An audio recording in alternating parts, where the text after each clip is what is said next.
Və standart üsullarla standart şeyi yıxmaq olmaz. O mövcud sistemi yıxmaq üçün qeyri-standart insanlar və üsullar lazımdır.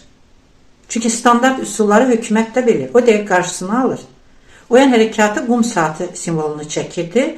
Ona görə də bax o onun qarşısını ala bilmirdi.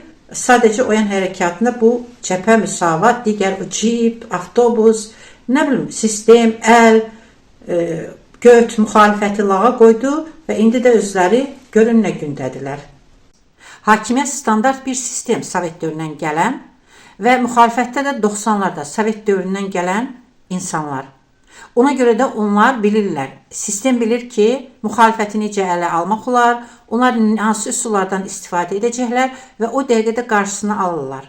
Bir oyan hərəkatı idi ki, qum saatı simvolu ilə gəldi və onu divarlara çəkirdilər və bunun qarşısını ala bilməzdilər. Əgər elə bu sistem, əsasda cəbhə o yana o cür hücum etməsəydi, onu lağa qoymasaydı və nəticədə indi özü lağdan 5 betər durumdadır, nə gündədirlər, o cəbhənin o yuxarı eşelonlarında duranlar, bütün o çirkəfləri, çirkinlikləri üzlərinə çıxıbdır.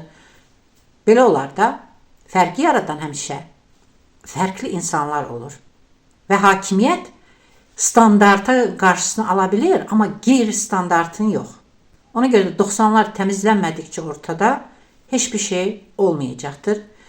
İnsanlar isə vərdiş elətdiklərini axtarırlar, komfort zonadan çıxmaq istəmirlər və eyni şeyləri edib fərqli nəticə gözləyən insan isə axmaq insandır. Umarım fərqli fikirlik, fərqli insanlar yetişdirəcək, onlar fərqli müxalifətə çevriləcək və bu ölkədə fərqli həyat yaranacaq. Hər şey gözəl olacaq.